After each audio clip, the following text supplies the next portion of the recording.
Texas legislators are advancing a bill that would ban public encampments across the state. It's a move that has leaders at local shelters wondering whether the bill would criminalize being homeless. Brett Vetter joins us now. So, Brett, what does this bill specifically ban? Well, House Bill 1925 prohibits a person from intentionally camping in a public place without consent from an officer or agency having legal authority to manage the public area, impacting many who have no place to call home.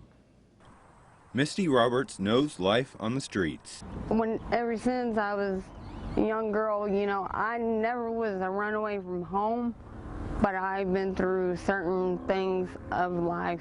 She says though places like Faith Mission in Wichita Falls give her hope. I have changed those things and made it better for myself. Roberts says suffering with asthma, finding work has been difficult.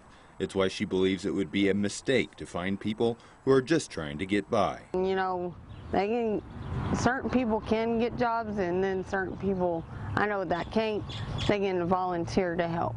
By a vote of 85-56, Texas legislators passed House Bill 1925 on Wednesday, which would make camping in an unapproved public place a Class C misdemeanor, punishable by a fine of up to $500. Well, unfortunately, it turns them into a criminal. As hard as that is to say, when a person chooses to not live in a house or an apartment or a shelter and chooses to live outside, if they camp out in a public place, this law is going to make that illegal, and they're going to be punished for that. Steve Sparks is the CEO of Faith Mission and says that not only would this cause added obstacles for people without a home, it also creates problems for law enforcement.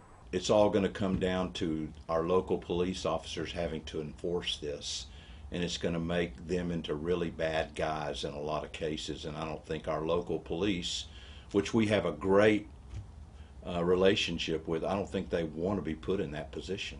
But as the bill heads to the Senate, commanding officer of the Wichita Falls Salvation Army, Toby Romack, says there's one thing everyone can be sure of. The Army doesn't have any influence on governmental policies or whatever, but we do make our voices heard, and that's why we are so adamant about meeting the needs of the people, as we have done for the last 111 years right here in Wichita Falls. No matter the outcome, their door will always be open.